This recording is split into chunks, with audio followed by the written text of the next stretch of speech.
이 새벽을 주님과 3부 돌아왔습니다. 크리스천 헤럴드는 신문을 시작으로 라디오, 이제는 공중파 채널인 18.10을 통해 텔레비전으로도 함께 하실 수 있습니다. 이 시간에 방송되는 모든 목사님들의 설교를 인터넷 웹사이트 aktv1810.com을 통해 다시 들으실 수 있습니다. 하루를 귀한 말씀과 찬양으로 함께 하시는 시간 되시기 바랍니다.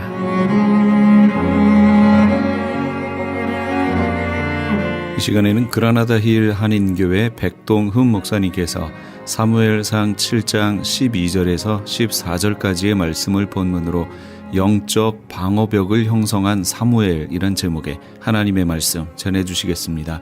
많은 은혜 받으시기 바랍니다. 역사는 일어나고 있다. 역사는 일어나고 있다.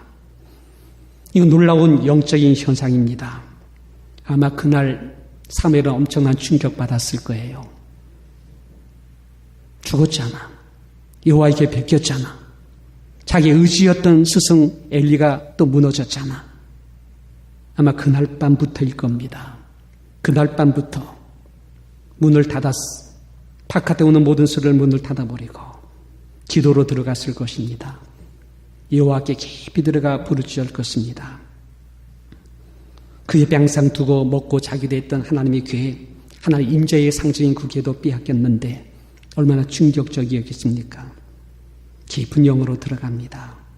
그리고 기도하게 하는데 내가 볼 때는 정말 무대방 같을 거예요. 엄청난 기도일 거예요.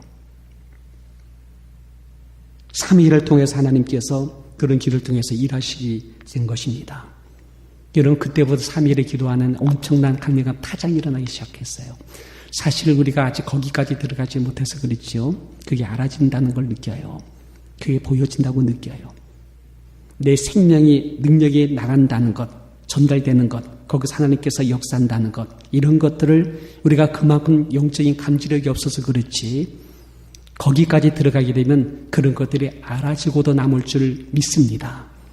그러니까 여러분, 아주 우리는 거기까지 못 들어가도 하나님 우리 기도 통해서 우리 자식들을 책임지고 보장하며 살리신다는 것을 믿음을 갖고 기도하는 것입니다. 그죠?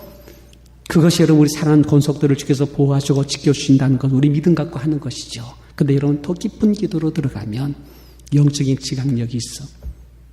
영적인 여러분 하나의 그 인지 능력이 나와요. 엘리사가 기도하는데 갑자기 내게 감지됐어. 어떤 사건이에요? 그의 누굽니까? 누굽니까? 제자 중에 그 이름이 누구죠? 기하시. 기하시가 나만이 치료받고 갈 때에 거기서 뭐예요? 옷과 외투를 갖다가 얻잖아요. 얻는데 거짓말로 얻잖아요. 그리고 그걸 자기 집에 숨기잖아요. 그때 여기서 기도했던 엘리사가요. 기도하는 가운데 감지가 온 거예요. 엘리사가 지금 못된 집, 하나의 비리와 편법을 하고, 부정부패하고, 그리고 뒤로 뒷돈 챙긴 것을 감지해서 알고 있었어요. 기하시가 옵니다. 얘야, 너 무엇했느냐? 하니까 거짓말하는 거예요. 여기서 알았던 엘리사가 하는 말이 뭡니까? 지금이 이럴 때냐? 지금이 이럴 때냐? 여러분, 우리가 아직은 거단까지 못 들어갔지만 성경은 분명히 말합니다. 인지할 수 있다. 감각할 수 있다. 지각력을 선악을 분별할 수 있다. 3일이 그럼 거기서부터 기도하기 시작했는데 기도가 영적인 파장이 나기 시작합니다. 어디로 간 줄 아십니까? 이것이 여러분 하나님의 언약궤가 있는 곳으로 갑니다. 엄청난 영적 파장이 걸로 갑니다. 5장 2절에 보게 되면 블레셋 군대가 언약궤를 빼앗지요. 빼앗아가지고 그들의 신전인 다곤 신전 있는 곳으로 데려갑니다. 거기다가 갖다 놓습니다. 그날 보니까는 다곤 신전 앞에 있는 언약궤 앞에 다곤의 신상이 엎드려져 있습니다. 그때만 해도 그들은 몰랐지요. 그냥 자연스러운 현상인 줄 알았습니다. 근데 다음날 아침에 보니까 다곤 시장이 하나님 언약궤 앞에 엎드려졌는데 뭐가요? 머리와 그리고 두 손목이 땡강하고 부서져 거기에 끊겨져 있었습니다. 그때 그들이 느낍니다. 보이지 않는 엄청난 영적인 파장이 설에 나오는 걸 느꼈을 거예요. 그 다음에 5장 6절 가보니까 그 지역 아수닷 있는 그 지경에 있는 동쪽 지향이 내려지기 시작합니다. 이 죽음의 지향입니다. 사람들이 못 살겠다고 하면서 엄청난 고통이 그 지역에 뿌려진 것입니다. 5장 8절에 보니까는 가드로 옮겨버립니다. 하나님 언약궤 거기에 못 있어요. 거기 두지 못해요. 그곳에 가니 더 심한 독정이 퍼집니다. 그들이 난리한 것입니다. 그래서는 15장 10절 보니까는 애굽으로 보냅니다. 사망의 환란이 그 속에 넘칩니다. 죽음을 면한 사람들이 엄청난 고통을 받으며 부르짖기를 하늘에 사무쳤다고 말합니다. 엄청난 영향력입니다. 그래서는 결국 이 언약궤를 어떻게 돼요? 거기서 잊지 못해 토해내기 시작합니다. 토해냅니다. 11절 보니까는 블레스 방백들이 결국은 하나님의 언약궤를 갖다가 어디로 내보냅니까? 이스라엘로 내어보내게 됩니다. 이렇게까지 될 때까지는 영적인 싸움이 그 안에 있었어요. 근데 엄청난 영적 싸움에서 아주 100% 승리한 것이 하나님 귀. 그는 귀를 중심으로 해서 보이지 않는 내면 세계에서 힘을 공급하고 능을 공급한 것이 누굴까요? 저는 이게 사무엘이라고 생각해요. 사무엘입니다. 결국 토해내게 만든 것입니다. 제가 이 말씀을 하면서 전에 저희 큰 누나가 강화도에서 유치원 일을 할 때죠. 유치원 일을 할 때인데 그 어린 조카를, 꼬마를 데리고, 딸을 데리고 어느 집에 마침내 그날 아이가 안 왔는가 봐요. 그러니까 그 부모님에게 자제 신방을 갔답니다. 가서 여러분 얘기하고 왜 오늘 그 아이가 안 왔어요? 오늘 못 봤는데 하고서는 그 집 가서 함께 밥을 먹는데 우리 어린 조카가 몸에서 갑자기 두드러기가 막 나는 거예요. 막 나는 거예요. 그래서 밥을 먹다가는 아이가 안 되겠어 하고서 나왔대요. 그 아이를 데려가 나오는 순간에 두드러기가 싹 들어가대. 깜짝 놀라가지고 그 집 도대체 무슨 집이야 했더니 거기 무당집이었어요. 무당 딸을 갖다가 그 교회에 있는 유치원에 보냈던 그걸 보고서 깜짝 놀라서 엄마 큰일 날 뻔했네 하면서는 얘기한 겁니다. 그런 나중에 가서 그 범마한테 그 애기 엄마한테 이런 현상이 일어났는데 예수 믿으시라고 하니까는 그 무당되는 그 엄마가 하는 말이 뭐냐면 나는 다른 귀신에게 접혀서 있기 때문에 내가 이 귀신을 떠나게 되면 나는 죽는다는 거예요.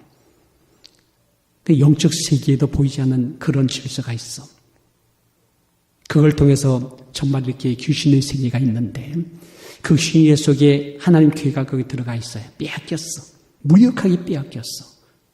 근데 여러분 언약교회는 하나님 임재의 상징이지 그것 자체가 능력 나오는 것은 아닙니다. 왜요? 혼미와 비나스를 갖고 나갔지 않아.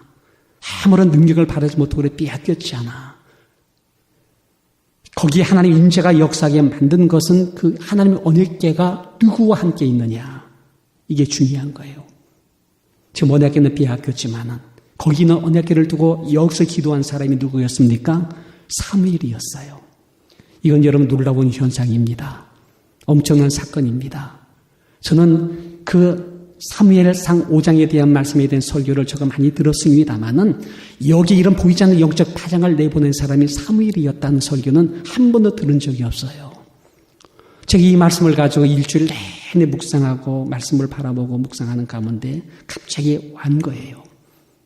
이건 하나님께서 사무엘을 통해서 기도하게 하시고 기도하게 하나님께서 영적 파장을 거기 보내면서 그 걷기를 통해서 하나님께서 역사하고 있구나라는 것을 제 마음에 꽉 주는데 엄청난 제 마음속에 은혜가 왔던 것이었습니다. 여러분 분명히 아시기 바랍니다. 거기는 언약궤 자체가 그런 능력이 나온 것 아닙니다. 거기서 영적인 강력한 파장이 나오고 생명의 실체가 나오기까지 누군가가 기도했다. 그 기도의 파장이 거기에 전달됐다. 거기서 나오는 능력이 마침내 그들을 하여금 토해내게 만드는 놀라운 영적인 현상이 일어났는데 바로 그 사람이 누구냐? 사무엘이었다. 사무엘이었다. 사무엘인 것을 믿게 되시기를 주 이름으로 축원합니다. 바울은 고린도전서 5장 3절에 말하기를 내가 실로 몸에 떠나 있지만 내가 지금 몸은 여기 있지만 내 영이 너희와 함께 있어 거기 있는 같이 역사할 것이다. 말씀하고 있습니다. 예수님 그때 임은 몸을 소천했지만 부활 승천했지만 하나님께서 예수님께서 말하기를 내 영을 너희들에게 보내주겠다. 보혜사 성령님을 내가 보내주겠다. 하신 그 성령님께서 오늘도 우리와 함께 역사하고 있는 줄 믿기를 바랍니다. 이와 같이 하나님의 성령께서 3일의 기도를 통해서 강력한 영적인 파장되어 파문되어 나가게 하시고, 그리고 거기에서 이런 놀라운 역사를 이루고 있다는 것을 믿게 되시기를 주 이름으로 축원합니다. 그러니까 여러분, 작은 게 문제가 아니에요. 사람을 자꾸 여러분 의존하고 많은 사람을 우리가 기억하며 그것이 최고인 것 같은데, 여러분, 이것이 여러분 허당이 될 수 있습니다. 근데 여러분, 그런 사람 중에서 사무엘 같은 사람이 있다면 귀한 거예요. 설령 그런 사람들이 많이 없더라도 거기에 비록 우리 같은 작은 소수라도 3일의 영성의 사람들이 여기 가득고 있다면은 엄청난 강력한 능력이 우리를 통해서 나타나게 될 줄 믿는 것입니다. 그래서 여러분, 우리가 기도하면 영적 파장이 나타납니다. 능력으로 전달됩니다. 이것이 그곳에 있는 거기에 놀라운 현장에 역사 일어날 줄 믿고 있습니다. 여러분, 모세가 여기서 기도했습니다. 그런데 기도에 통해서 저기는 여호수아가 살고 있더라는 거예요. 모세가 여기서 기도하니까 저기는 아멜렉이 부셔지더라는 거예요. 모세가 여기서 맥이 없이 기도가 포기되니까 저기서 여호수아가 맥 없이 무너지더라는 거예요. 이 뚜렷한 현상을 거기서 보여줄 때에 홀과 아론이 누구한테 갑니까? 여호수아에 가지 않았어요. 누구한테 갔습니까? 모세한테 가서 모세가 기도에 도움이 되도록, 보탬이 되도록 그 기도의 손을 붙잡아 주었던 것을 우리가 목격하게 되는 것입니다. 이것이 바로 영적인 현상이다. 이런 현상을 성경에 기록해 놓은 이유는 오늘날 우리가 살면서 이런 영적인 원리를 보고 너희들 어디로 갈 것이냐 말씀을 주고 있는 것입니다. 사무엘은 이때 기도하는 가운데 엄청난 파장이 나갔습니다. 굉장한 능력이 전달됐습니다. 자신의 기도가 말씀이 하나님께서 바꾸서는 이 말씀을 갖다가 놓치지 않고 하나님의 성령께서 파장되어 나타나게 만들며 그 현장에서 엄청난 능력으로 나오게 하는 이 사실을 그는 목격했던 것이었습니다. 여러분, 사무엘 드러나서 활동한 것은 별로 없어도요, 그 영적인 활동 영역은요, 적군의 최고의 진지인 다군의 신전까지 들어가서 엄청난 역사를 이룬 줄 믿게 되시기를 주님 이름으로 축원합니다. 세 번째입니다. 미스바에 나타난 능력이었습니다. 사무엘의 기도 속에서 나타난 영적인 파장, 대단한 능력이었습니다. 그런데 여러분, 블레셋 군대가 또 쳐들어옵니다. 이때에 이스라엘 백성들이 사무엘에게 부탁하는 것입니다. 그 말씀이 여러분 7장 8절의 말씀이 되는 것입니다. 한번 읽어볼까요? 7장 8절의 말씀입니다. 사무엘에게 이르되 당신은 우리를 위하여 우리 하나님 여호와께 쉬지 말고 부르짖어 우리를 블레셋 사람의 손에서 구원하시게 하소서. 여러분, 이때에 사무엘이 처음으로 드러난 활동이었습니다. 미스바의 백성들을 다 모으게 만들고 거기서 지나들이게 하시고, 그때 블레셋이 들어옵니다. 블레셋이 쳐들어올 때에 그들이 말하기를 당신이 우리를 위하여 하나님께 기도해 주십시오. 절대 쉬지 말고 부르짖어 주십시오. 우리 블레셋 세력으로부터 우리를 구원해 달라고 이렇게 부탁하는 이 모습을 보기 바랍니다. 사무엘 이때 제단을 쌓습니다. 미스바에 제단 쌓습니다. 거기서 예배를 드립니다. 어린 양을 취합니다. 번제로 드립니다. 그리고 거기서 여호와께 부르짖고 있습니다. 저는 새벽마다 우리 교회 예배가 살아나도록 기도합니다. 여러분, 기도에 동참해 주세요. 우리 기도 제목 속에 예배의 부흥이 일어나도록, 빈자리마다 체험받게 하도록 여러분, 우리가 함께 기도하겠습니다. 예배의 부흥이 일어나야 돼요. 예배가 살아나야 돼요. 예배 통해 영이 살아나야 돼. 생명이 드러나야 돼. 하나님의 성령의 기름 부심이 일어나야 돼. 우리 예배를 통하여 하나님께서 역사하도록 우리가 기도해야 돼.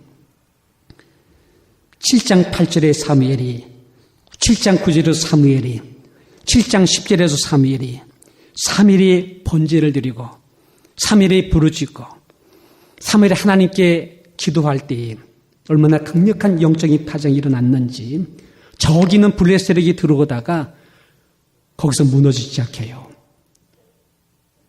그냥 힘없이 무너지기 시작해요.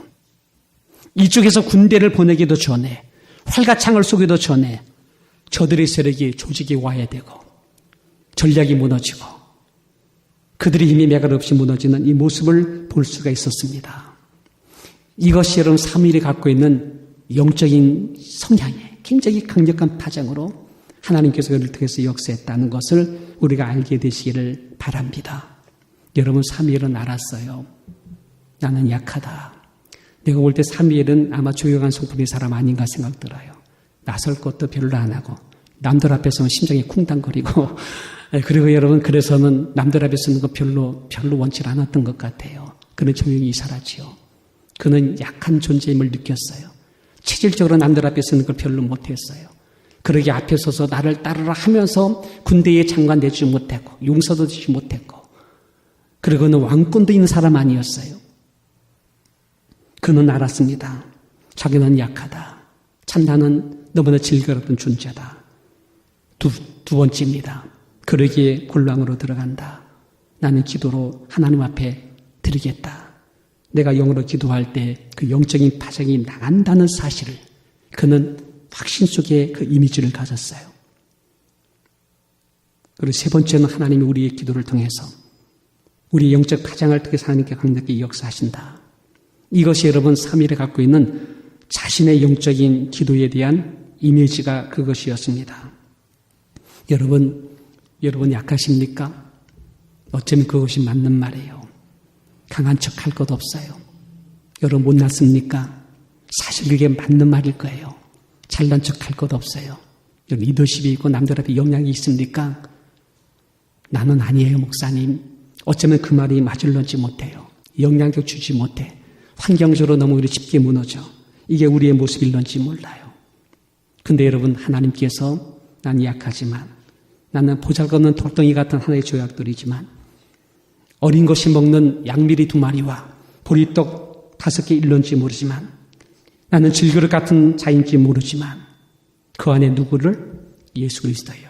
능력이 힘이 크신 주님께서 함께 하신다면 나는 아니에요. 절대로 그만하면 안 돼. 겸손하셔야 돼. 조금 더 잘난 척하거나 자기 자랑할 것 아무것도 없어. 본질적으로는 죄인이야. 약한 존재입니다. 나는 보잘것없지만 우리 주께서 내 기도를 사용하신다.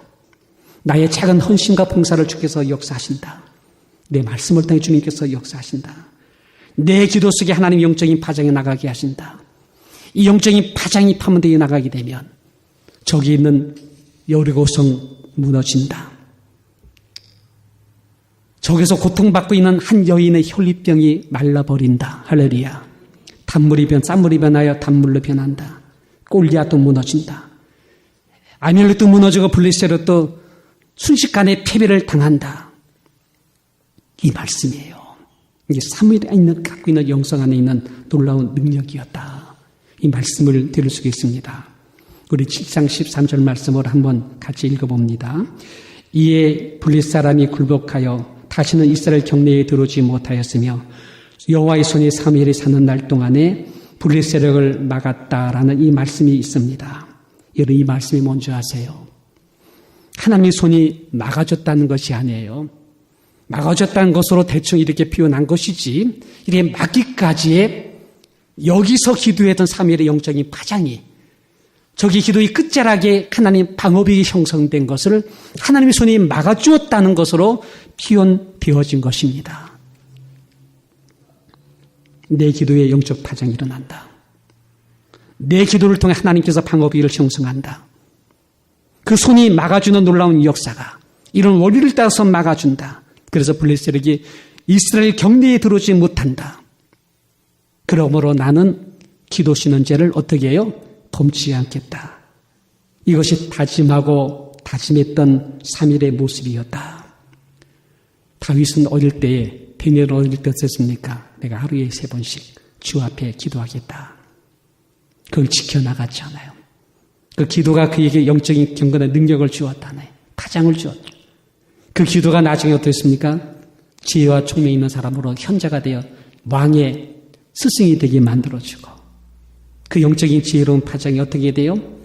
사무소 다윗 사자굴에 들어가도 하나님의 손길을 막아주는 영적인 방어벽이 형성된 줄 믿게 되시길 바랍니다. 3일에 살아있는 동안에 블레셋 세력이 들어오지 못하도록 여호와의 손이 막았다는 것은 영적인 방법이 형성되어 있다. 이 말씀을 하고 있습니다. 누가 살아있는 동안에, 3일이 살아있는 동안에 이런 놀라운 영적인 현상이 일어났다. 이 말씀을 드릴 수가 있는 것입니다. 이제 말씀을 마치도록 하겠습니다. 첫째는요, 3일의 이런 영성은 하루 이틀에 주어진 것이 아니다. 오랜 세월이었어요. 여러분 이만큼 살았다면은 여러분 거저 산 것 아닌 줄 믿기를 바랍니다. 헛되게 산 것 아니에요. 여러분들, 우리 장로님들, 권사님들 지금까지 살아온 세월이 그냥 무기력하게 살아온 것 아니에요. 경륜이 있고 삶에 대한 중요감이 있고 기도의 깊이가 있으며 말씀의 맥이 뿌리가 있는 줄 믿기를 바랍니다. 여기까지 살아왔을 때 하나님께서 그냥 거저 온 것이 아닙니다. 이걸 여러분 끄집어내야 돼. 끄집어내야 돼. 여러분 끄집어내고 이것을 강력한 파장이 나가도록 하나님 앞에서 무기로 사용할 수 있는 여러분의 영적인 성향이 되기를 주님 이름으로 축원합니다. 두 번째는요, 그는 드러난 행동이 없었다. 거의 없었다. 그런데 여러분 많은 행위를 갖고 있는 어떤 활동한 그 사람보다도 더 큰 영향력을 행사한 것이 사무엘이었다. 사무엘 생애 속에 행동은 거의 안 보인다. 그의 성의 활동은 거의 없었다. 그러나 그 내면에서 나오는 영적인 에너지는, 영적인 파장은 엄청났다. 엄청났다. 그리고 이런 파장이 나오도록 기도시는 것조차도 죄의식을 느끼고 기도를 더 깊이 들어갔다. 바울은 쉬지 말고 기도하라고 그랬어요. 이사야는 종일 종야라고 그랬습니다. 종일 종야 잠잠하지 마라. 너는 쉬지 말고 하나님이 일하도록, 하나님 쉬지 말고 일하도록, 쉬지 말고 기도하라. 이사야는 그렇게 말했습니다. 세 번째는요, 국경의 영적 방위벽이 쳐지게 한 사람이었습니다. 그가 살아있는 동안에 블레셋은 그 이상 들어오지 못했어요. 그만큼 방위벽이 형성되도록 그가 그렇게 기도했다는 것을 믿게 되시기를 바랍니다. 저는 그렇게 많은 성경을 많이 보았고 그렇게 많이 암송되어 있는데 오늘 갑자기 그게 내게 왔더라고요. 오늘 여러분 하나님이 내 교회로 산다는 것이 엄청난 권세와 권위인 것을 이걸 모르고 살아요. 예수님께서 말했습니다. 그리스도시여 주로 고백한 너희들, 그것이 너희들의 반석이 될 것이다. 내가 너희들 반석돼 줄 거야. 그 후에 내가 내 교회를 세운다는 것이 여러분인 줄 믿기를 바랍니다. 그 교회의 됨으로 여러분들이 서 있으면 음부의 권세가 들어오지 못한다는 거예요. 이 말이 뭡니까? 주님께서 여러분을 통해서, 여러분의 기도를 통해 영적인 강력한 파장을 내보내서 네가 있는 곳은 방해벽이 형성되게 만든다는 거예요. 음부의 권세가 들어오지 못하도록, 넘어오지 못하도록 내가 너희를 통해서 역사하마 이 말씀을 준 줄 믿기를 바랍니다. 내 교회에서 이 권세와 능력을 갖고서는 있다는 사실을 믿음으로 고백하시고 3일 같은 영적인 파장을 내가 기도할 때 나온다는 사실을 확신하게 되시기를 주님 이름으로 축원합니다. 그 후에 또 뭘 줬습니까? 천국 열쇠를 주었잖아요. 제가 얼마 전에 성경을 읽다가 이 말씀 본서에 눈이 번쩍 뜨이더라고요. 아니 천국 열쇠를 주었다는데 이게 도대체 뭐야? 이 열쇠를 가지고 딴 것을 묶으면 하늘을 묶어주고 딴 것을 풀면 다 풀어준다고 그랬는데 도대체 뭐야? 이 천국 열쇠를 행사하는 성도님이 얼마나 될까? 얼마나 안 되더라고요. 우리 성도님들은 천국 열쇠를 행사하게 되시기를 주님 이름으로 축원합니다. 딴 것을 묶으면 하늘에서 묶어준대요. 딴 것을 풀면 하늘을 풀어준대요. 딴 것을 여러분 가난을 묶기 바랍니다. 모든 질병과 약한 걸 묶기 바랍니다. 저주를 묶으세요. 하늘은 묶어준대요. 땅에서 여러분 윤택하고 기름지고 풍성하고 풍요롭고 창대고 번성하며 미래에 얼마나 축복을 가득 풀어놓기 바랍니다. 막 풀어놓으세요. 풀어놓는 것마다 하나님께서 다 하늘에서 풀어준다. 어렵지 않잖아요. 근데 대화하다 보고 말하다 보면은 못 살겠다, 죽겠다, 안 된다, 힘들다, 어렵다. 이런 말만 자꾸 쎄다 놓고 두렵다. 그리고 나서 재미없다. 이대로 이제 난 죽으면 하나님 나라 갈 거야. 아주 마치 경쟁을 같이 그렇게 얘기를 하는데 그것이 여러분들의 입을 다 묶어버리고 삶을 묶어버리고 그렇게 마지막을 살게 만들게 되는 줄 아시기 바랍니다. 그렇게 살고 싶으면 그렇게 말하세요. 근데 이런 미래가 축복이 되고 창대해지고 미래의 본석이 되기를 원한다면 천국 열쇠를 행사하셔서 여러분 담대하게 미래에 대한 축복을 풀어놓는 우리가 되기를 주님 이름으로 축원합니다. 그래서 밉더라도요 그냥 화나더라도 여러분 막 속상할 때 막 혼내 막 말해주고 싶죠. 끝내주십시오. 그럴 때 어떻게 그냥 화는 내면서도 그래도 너 잘 될 거야. 축복될 거야. 하나님께서 함께 할 거라고 그렇게 말해주게 되시기를 주 이름으로 축원합니다. 누구 이름으로요? 예수님 이름으로. 3일은요 그렇게 산 것입니다. 근데 그것이 먹혀 들어가니까 저기는 막음으로써 블레셋에게 더 이상 못 들어왔지요. 그리고 여기 있는 모든 악의 모든 충동 세력들이죠. 갱도 마약도 도박도 음란한 것들도 동성애 세력도 사탄 숭배주의 무술은 신학들도 그리고 여러분 모든 혼란하게 만드는 잘못된 못된 이념들까지도 다 그것이 죽어들어가. 그리고 거기에 여러분 평화로워하죠. 안정이 돼. 질서가 살아나. 그래서 여러분 놀라지 마세요. 3일이 이때 활동 없이 조용하게 있었던 사사시대.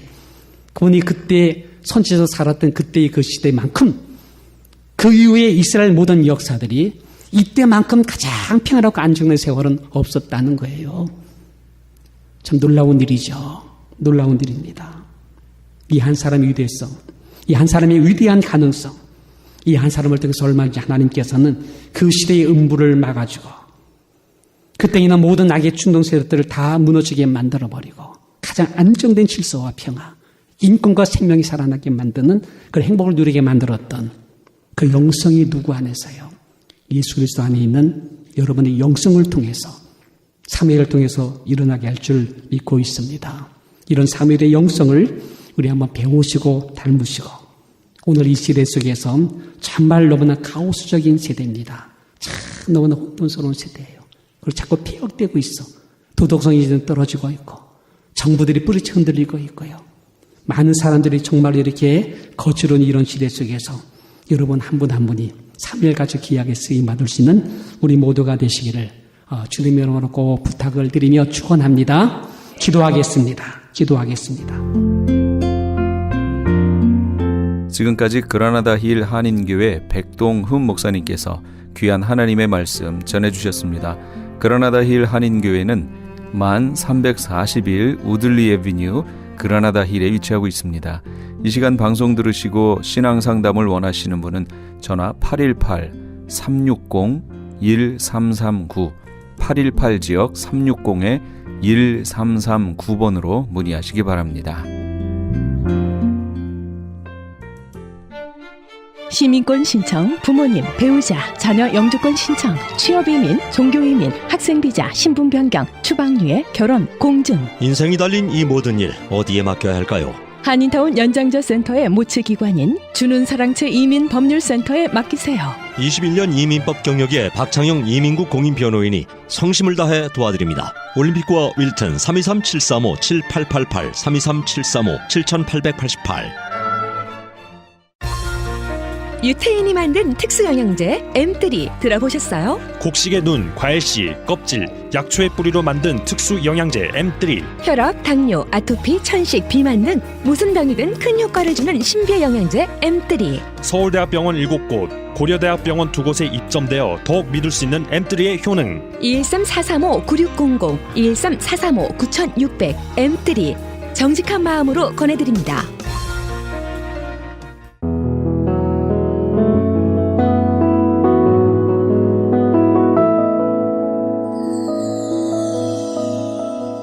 지금 여러분께서는 AM 1650과 인터넷을 통해 미 전역과 전 세계로 방송되는 크리스천 헤럴드의 이 새벽을 주님과 3부 함께하고 계십니다. 계속해서 이 시간에는 세계 선교교회 최운형 목사님께서 디모데후서 4장 6절에서 11절까지의 말씀을 본문으로 겨울이 오기 전에 란 제목의 하나님의 말씀 전해주시겠습니다. 많은 은혜 받으시기 바랍니다. 오늘 주시는 하나님의 말씀 디모데후서 4장 6절에서 11절까지입니다. 해마다 이맘때면 디모데후서 4장 본문 말씀으로 겨울이 오기 전에라는 같은 제목으로 설교하고 있습니다. 주보에 7이라고 적혀 있으니까 제가 세계선교교회 목사로 사역한 지 7번째 겨울을 맞이하고 있다는 이야기이기도 합니다. 모든 사람은 두 가지 종류의 겨울을 맞이합니다. 하나는 계절로서의 겨울입니다. 우리가 살고 있는 이 북미를 포함해서 적도 위에 있는 모든 지역은 보통 12월부터 2월까지를 그 석 달을 겨울이라고 부르니까 저와 여러분은 이제 막 겨울이라는 계절에 접어들었습니다. 모든 사람이 맞이하는 또 다른 겨울은 인생의 겨울입니다. 생을 마감하고 죽음을 맞이해야 하는 인생의 마지막 단계입니다.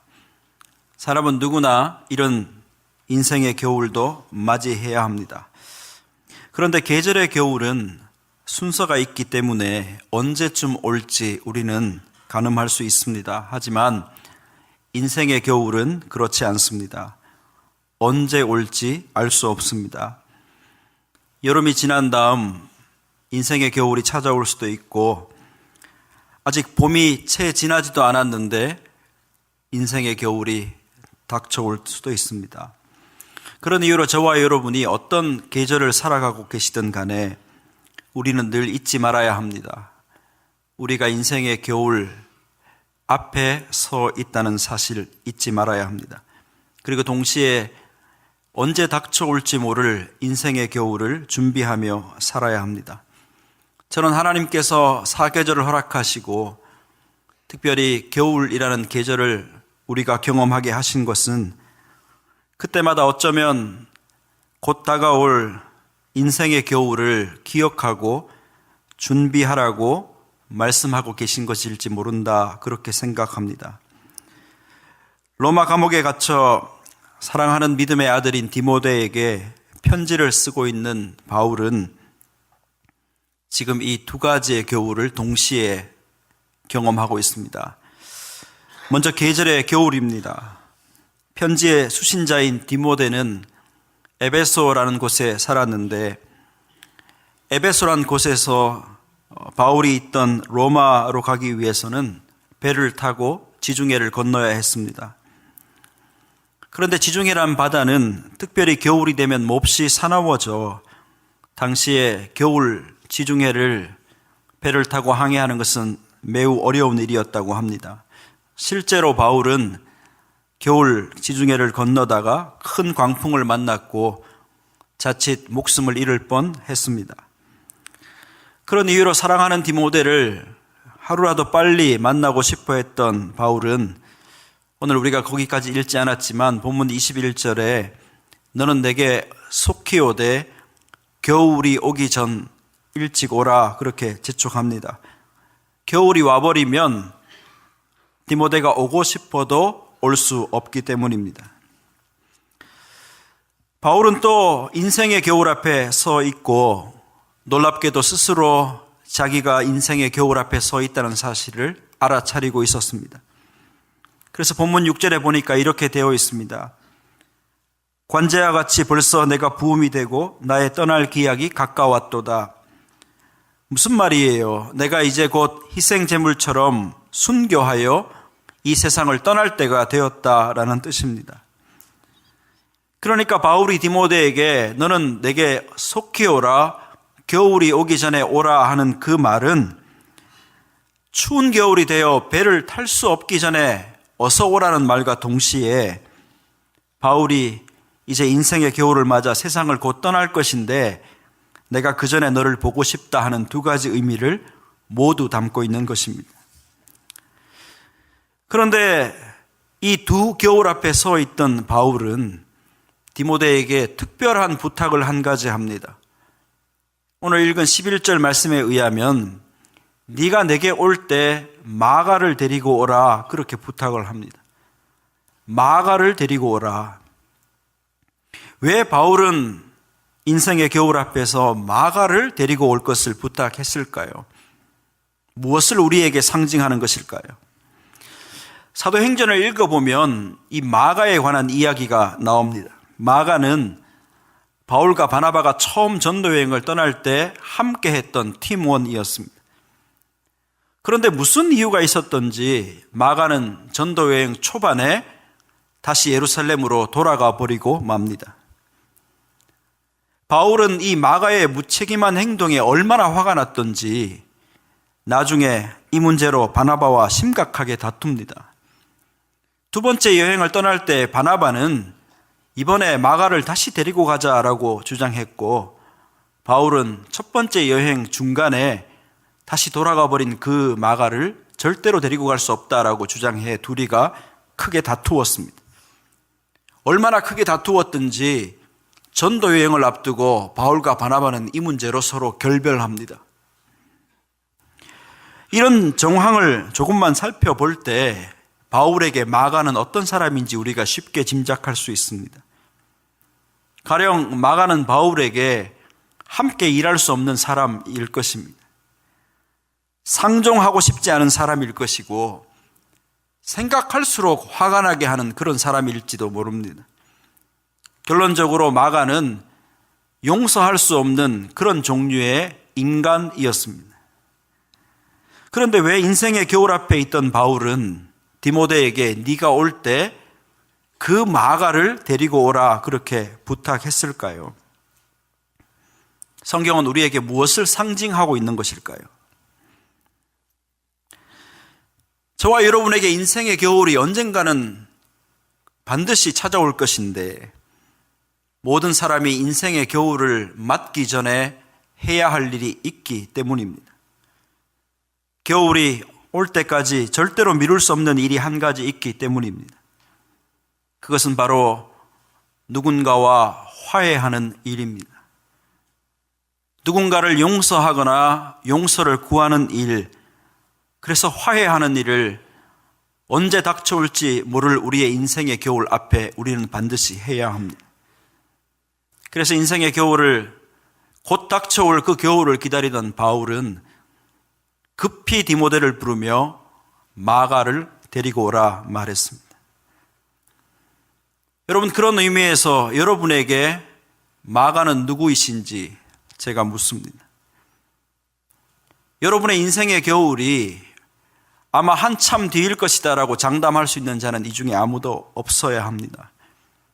하나님이 언제 우리에게 콜하실지 모릅니다. 그러니 저와 여러분은 인생의 겨울 문턱 바로 앞에 서 있을지 모르는 상황입니다. 겨울이 임박하게 닥치기 전에 우리가 불러야 할 마가는 누구입니까? 성경은 끊임없이 그를 기억하고 용서와 화해의 삶을 살아갈 것을 우리에게 요청합니다. 그런데 이 용서와 화해, 성경의 가르침이지만 참 어렵습니다. 성령께서 끊임없이 우리에게 용서를 또 화해를 초대하고 계시는데 참 쉽지 않습니다. 우리 안에 있는 어떤 불의함이 있어 용서하지 못하게 방해하고 화해하는 것을 허락하지 못합니다. 참 용서하기 어렵고 화해하는 것이 힘든 그런 삶입니다. 그럼에도 불구하고 성경은 우리에게 용서하고 화해하며 살 것을 요청합니다. 그래서 우리는 순종하며 그 세계로 나아가야 하기에 우리가 보다 쉽고 보다 더 깊이 있게 용서, 화해의 세계로 나갈 수 있는 몇 가지를 여러분과 나누려고 합니다. 우선은 우리가 용서하고 화해하는 삶을 살기 위해서 알아야 할 것이 하나 있습니다. 그것은 우리를 불편하게 만들고 힘들게 만드는 어떤 사람들이 있는데, 화가 나게 만들고 용서하지 못하게 만드는 그런 누군가가 있을 것인데, 그들이 내게 그렇게 행동하는 것에는 무슨 이유가 있다는 사실을 인정해야 합니다. 어떤 사람은 도무지 이해할 수 없다라고 말하고 언짢아 하는 경우도 있지만, 누군가 내게 그렇게 행동하는 데는 틀림없이 어떤 이유가 있습니다. 사정이 있습니다. 다만 우리의 좁은 식견과 인식이 그것을 보지 못할 뿐임을 알아야 합니다. 저도 이런 경험을 자주 합니다. 제가 많이 본다, 많이 생각한다라고 스스로 교만에 빠져 있을 때도 있지만, 그럴 때마다 하나님이 저의 아주 좁은 식견과 생각과 이해의 한계가 얼마나 분명한지를 가르쳐 주실 때가 있습니다. 하루는 한인타운 지나가는데, 차를 타고 지나가는데 차가 제법 많은 시간대였나 봅니다. 어떤 사거리에서 우회전을 해야 하는데 급했죠. 제 앞에 어떤 차가 우회전하겠다고 대기하고 저는 그 뒤에 바싹 붙어 있었습니다. 신호가 이제 반대편 차들이 왔다 갔다 하는 신호로 바뀌어가지고 당연히 우리는 빨간 신호등에 서 있지만 차가 없거나 그러면 라이턴을 할 수 있지 않습니까? 살피고. 제가 이렇게 보니까 차가 저쪽에서 오질 않습니다. 그럼 제 앞차가 안 돌아요. 가만히 서 있고 깜빡이만 켜놓고. 그래서 제가 속으로 틀림없이 여자일 거야 그러면서 막 짜증을 내고 이렇게 있는데 안 가는 거예요. 도대체 운전을 어떻게 저렇게 하냐 신경질 내다가 하이빔을 팍팍팍팍 키면서 빨리 가라고 꿈쩍도 안 하는 거예요. 시간은 늦었지 짜증은 납니다. 그런데 잠시 뒤에 내 앞에 펼쳐진 그 횡단보도 옆에 있는 차들 틈새로 휠체어가 하나 쓱 하고 나타납니다. 그러니 저쪽에서 파란 신호등으로 인해 누군가 휠체어를 타고 횡단보도를 건너오고 있었던 것입니다. 제 눈에 높이가 맞지 않아 못 봤지만 맨 앞에 있는 운전자는 목격하고 꼼짝하지 않고 기다려준 것이죠. 그가 그렇게 기다린 사정이 있고 이유가 있음에도 저는 그의 무지함과 미숙함을 탓하며 뒤에서 화를 내고 있었던 것이죠. 이런 우리의 좁은 식견과 무지함이 나를 향한 어떤 사람의 태도와 행동에도 그대로 적용됩니다. 그래서 그 사람이 내게 어떻게 행동하고 불이하게 할 때 우리는 도무지 이유를 알 수 없고 그냥 나를 괴롭히기 위해서 그렇게 한다라고 여기는데 그렇지 않다는 이야기입니다. 뭔가 그에게 사정이 있기 때문임을 우리가 인정해야 합니다. 여러분 힘들게 하는 사람, 머리 아프게 하는 사람 있으시잖아요. 그런데 그 사람이 제가 틀림없이 알기로는 여러분하고 아주 가까운 사람일 것입니다. 여러분을 자꾸 힘들게 하고 괴롭게 하고 막 화가 나게 하는 그 사람들의 그런 행동에 어떤 문제, 어떤 이유가 있다는 것을 인정하십시오. 도무지 이유가 모르겠다라는 분들은 마지막 이유를 인정하셔야 합니다. 그것은 그가 병든 사람이라는 사실입니다. 소통이나 감정 표현이나 심리 정서에 있어서 장애를 가졌다는 사실을 인정하셔야 합니다. 여러분 도무지 이유를 모르겠다라고 그를 만나는 것과 무슨 이유가 있어 저렇게 하는 것이고 도무지 이유를 모를 때 그가 아프거나 장애가 있어 저렇게 한다라고 인정하게 될 때 우리는 그를 정죄하기보다 그에게 하나님의 자비하심이 필요하다는 사실을 인식하게 될 것입니다. 그래서 용서는 못해도 그를 위해 하나님께 기도하는 기회를 갖게 될 것이고 그런 긍휼의 기도는 우리를 때로 용서로 안내하게 될 것입니다. 똑같은 사람을 향해 나쁜 사람이라고 보는 것과 불쌍한 사람이라고 보는 것은 그를 향해 우리가 전혀 다르게 반응할 수 있게 만듭니다. 그러니 여러분이 용서할 수 없고 힘들게 하는 어떤 사람, 뭔가 이유가 있음을 인정하십시오. 무슨 사정이 있을 것입니다. 두 번째로 우리가 용서를 더 깊이 나가기 위해 알아야 할 것은 나도 가해한 사람일 수 있다고 생각해 보는 것입니다. 여러분 사람들은 대개 피해의식을 가지고 있어 자기만 피해자라고 생각하는 버릇이 있습니다. 이런 좋지 않은 심리적인 반응은 교회 안에 아주 많습니다. 교회만 보면 우리가 쉽게 발견할 수 있습니다. 어떻게 아느냐고요? 제가 목회를 해보니까 그렇게 상처받은 사람들이 많습니다. 그런데 그렇게 상처받은 사람이 많은데 상처를 줬다는 사람은 제가 한 명도 만나본 적이 없습니다. 다들 자기만 피해자예요. 자기만 아프다라고 이야기합니다. 그런데 인간관계가 그렇듯이 세상에 일방적인 게 어디 있겠습니까? 모든 게 쌍방입니다. 그러므로 우리가 피해자라면 동시에 가해자가 될 수 있다는 것을 인정해야 합니다. 제가 서울에서 목회할 때 어떤 여청년, 제가 맡은 청년부의 자매 이야기입니다. 그 자매는 아버지가 혼외로 낳은 딸이었습니다.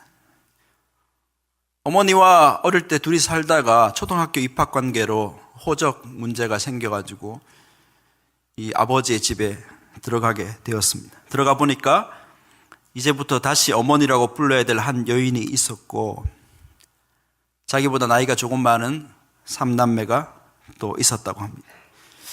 그때부터 이 여성의, 이 청년의 삶이 어떠했겠습니까? 외로웠고 고통, 상처, 심지어 따돌림, 굉장히 고통의 시간을 보내었습니다. 특별히 이 청년은 그 3남매가 자기를 집중적으로 괴롭힌다 하는 그런 피해의식에 사로잡혀 살았습니다. 그러다가 어느 날 제가 그 심리치료하는 수련회 보내었더니 돌아와서 간증을 하는데, 자기가 거기서 큰 은혜를 받고 그 형제들, 이복 형제들과 화해를 하게 되었다라고 말했습니다. 그래서 내가 어떤 은혜를 받았는지를 물었더니, 마침 수련회 갔는데 그 20명쯤 되는 그룹 중에 한 분이 자기 그 이복 형제와 똑같은 입장의 사람이 와 있더라는 것입니다.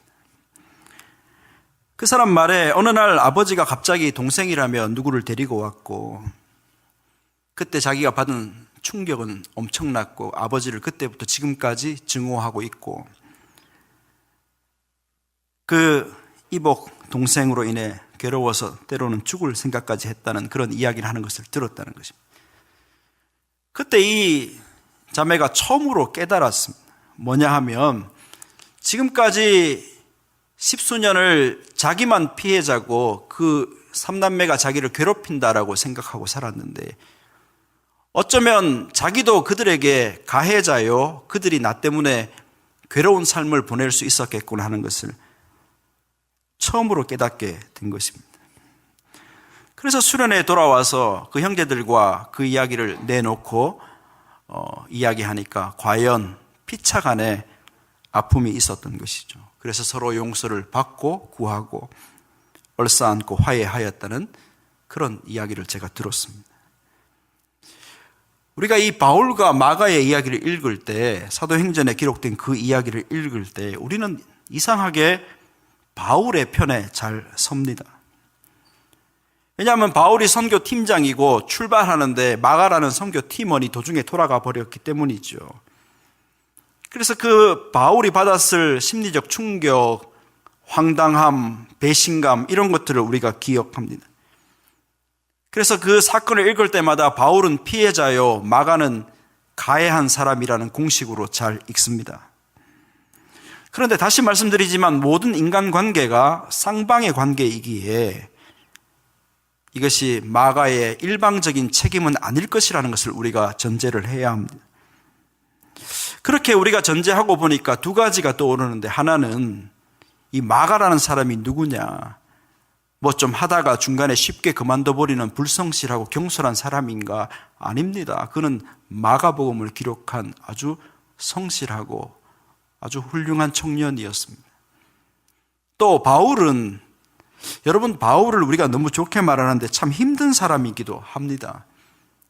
예수를 믿는 사람을 죽이겠다고 다메섹까지 원정한 사람이요, 죽을 뻔한 매를 몇 번씩이나 맞고 사람들이 죽었다 돌아가자 하는데 끝내 살아남은 독한 사람입니다.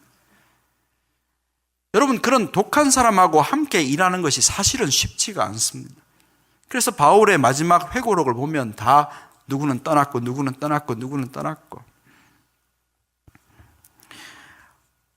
물론 마가가 불성실함에 중간에 포기하고 도망갔을 수도 있지만, 어쩌면 마가는 그런 바울과 함께 일하는 것이 너무 괴로워 포기했을 가능성도 있습니다. 그리고 어쩌면 바울은 그 마가를 증오하고 그 마가 때문에 동역자 바나바와 대판 붙고 씩씩거리며 살다가 어느 날 자기를 인식하고, 이런 나 때문에 마가가 참 힘들었겠구나라고 생각하게 되었을지도 모를 일입니다. 여러분, 어떤 사람이 성숙했다는 말 무슨 뜻일까요? 우리가 신앙의 성숙을 향해 달려가는데 그가 이제 유치하지 않고 성숙한 삶을 산다는 말, 어른이 되었다는 말은 무슨 일이든 일방적으로 보지 않고 양쪽에서 볼 수 있는 힘을 가지게 되었다는 뜻입니다. 그러니 유치한 자들은 끝까지 자기만 억울하고 자기만 피해고 나만 속상하다라고 말하는 반면에 어른이 되었다는 말은 양쪽, 특별히 반대편에서 나를 볼 수 있는 힘을 가지게 된 것이죠. 그래서 나도 힘들지만 이런 나 때문에 너도 힘들 수 있겠다라고 생각하게 되는 것이 성숙이고 어른의 삶입니다. 그래서 여러분, 용서는 누가 하느냐? 용서는 어른이 하는 것입니다. 성숙한 자가 하는 것입니다. 여러분이 최근이든 여러분의 기억 속이거든 용서할 수 없는 사람, 상종하기 싫은 사람, 여러분을 괴롭히는 어떤 사람이 틀림없이 있을 것입니다. 그런데 어쩌면 그 사람도 여러분 때문에 힘들었을지 모릅니다. 여러분이 그 때문에 매우 억울함을 호소하시지만 어쩌면 그들도 여러분으로 인해 매우 억울한 삶을 살고 있을지 모릅니다. 기분 나쁘시더라도, 용납할 수 없더라도 아마 이것은 사실일 것입니다. 마지막으로 용서는 사실은 희생이 있어야 되는 것입니다. 여러분, 성경은 저와 여러분이 허물과 죄로 죽었다라고 선언하고 하나님과 원수되었다라고 판단하는데, 그런 우리가 다시 생명을 얻고 하나님과 화해하게 되었는데 복음이죠. 무엇이 그렇게 회복과 소생을 일으켰는지 성경이 뭐라고 말합니까? 기적이 일어났습니까? 아닙니다. 성경은 예수 그리스도의 십자가로 인해 그런 일이 가능해졌다라고 가르칩니다. 그런데 십자가가 무엇입니까? 한마디로 희생이죠. 희생. 저는 이 희생이란 말을 조금 다르게 손해라고 말하기를 좋아합니다. 그래서 헬라인들은 십자가를 보고 저 미련한 짓을 보라 그렇게 말하였습니다. 바보 같은 짓, 미련한 짓, 손해보는 짓. 그런데 놀랍게 그런 손해보고 바보 같고 미련한 일이 하나님과 우리를 화목하게 만들고 생명을 소생하게 하는 역사였다는 것을 기억하셔야 합니다. 여러분, 용서하라 그러면 우리가 잘 못하는 이유가 용서하면 내가 손해본다고 생각하기 때문입니다. 그가 나를 바보 취급할 것 생각하기 때문입니다. 좀 바보 취급하면 어떻습니까? 좀 손해보면 어떻습니까? 그래서 화해를 이룰 수 있고 생명을 소생할 수 있다면 얼마나 아름다운 일입니까? 저는 자주 여러분들에게 강조합니다. 여러분이 멋진 그리스도인의 길을 가고 있는지, 제자도를 잘 걸어가고 있는지를 알고 싶으시다면 스스로에게 이거 한 가지만 물어보시면 됩니다. 멋진 그리스도인 제자는 성경을 많이 알고 얼마나 직분이 어떻고 교회를 몇 번 나오고 하는 그런 걸로 판가름되는 것이 아님을 일단 인정하시고, 여러분이 믿음의 길을 잘 가고 있음을 알기 위해서는 한 가지 퀘스천, 그것은 나는 손해보는 삶을 살고 있는가? 나는 억울한가? 이것을 물어보시면, 그래서 여러분이 손해보고 억울한 삶을 자주 살아가신다면 예수의 이름으로 여러분은 멋진 그리스도인의 길을 가는 것이고, 도무지 손해보려 하지 않고 남편이건 아내건 자식이건 친구건 이웃이건 그저 이익만 취하려고 하는 삶을 살았다면 여러분은 복음과 상관없는 길을 걸었을 가능성이 아주 큽니다. 그러니 여러분이 복음의 길, 예수의 길을 따른다는 말은 집에 가서 아내에게 손해보고 남편에게 좀 억울해지고 친구, 자녀 바보 취급 당하는 거, 그것이 참 생명의 길이고 평화의 길임을 인식하고 그렇게 살아보는 것이 그리스도인의 삶의 길입니다. 겨울에 들어섰습니다. 거듭 말씀드리지만 하나님이 12월 겨울의 계절을 우리에게 주신 것은 오직 한 가지 이유밖에 없습니다. 잊을만 할 때 잊지 말라는 것입니다. 우리 인생의 겨울도 이렇게 반드시 오고 어쩌면 생각보다 더 일찍 우리를 찾아올지 모른다 하는 것을 잊지 말고 그 겨울이 오기 전에 우리가 불러야 할 마가를 기억하여 용서, 화해의 손을 내밀라는 것입니다. 인생의 겨울이 오기 전에 저와 여러분이 해야 할 일이 분명해졌습니다. 마가를 부르시고 용서, 화해 손을 내미는 참 멋진 그리스도인의 삶을 저도 여러분도 그렇게 살아가시면 좋겠습니다. 기도하겠습니다. 지금까지 세계 선교교회 최운형 목사님께서 하나님의 말씀 전해주셨습니다. 세계 선교교회는 하나님의 교회, 사람들의 교회, 세상 속의 교회를 추구하고 있습니다.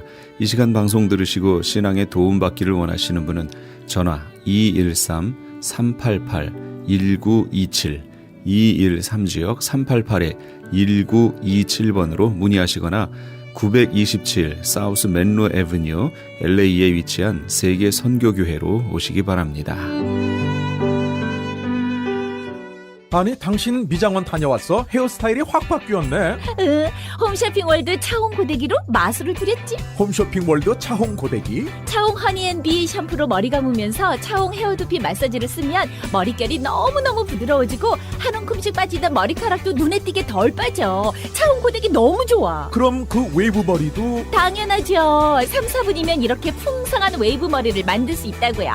너무 이쁘다. 어디서 샀어? 홈쇼핑월드. 가격 만족, 품질 만족, 행복한 쇼핑. 팔가와 웨스턴 홈쇼핑 월드. 안녕하세요. 폴선입니다. 건강보험 회사들의 플랜이 해마다 바뀌는 것 아시죠? 10월 15일부터 12월 7일까지 새로운 보험에 가입하거나 변경하여 본인에게 적합한 플랜을 찾아야 합니다. 메디케어만 갖고 계신 분, 어드밴테이지 플랜을 갖고 계신 분은 무료 상담 받으세요. 수호천사보험 시니어 전문 보험 라이센스 에이전트 폴선 213-503-6897 213-503-6897 상담은 주 7일 오전 8시부터 오후 8시까지 TTY 1800-735-2929.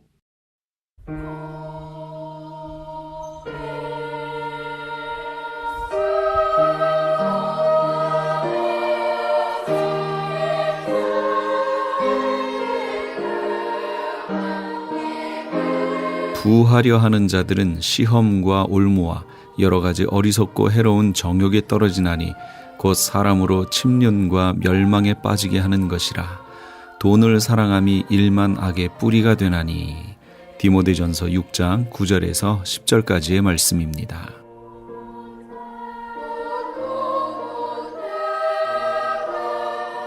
이 세상에 속한 것으로 부하려 하는 자들이 하나님께 인정받으려면 망하는 길밖에 없습니다.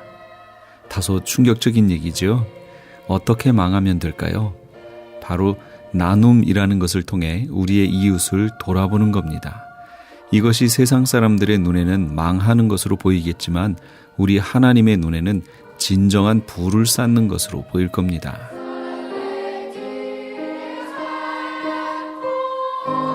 하나님께 인정받으시는 진정한 부를 쌓으시는 우리 애청자 여러분 다 되시기 바랍니다. 지금까지 크리스천 헤럴드 방송에서 보내드린 이 새벽을 주님과의 정영철이었습니다. 고맙습니다.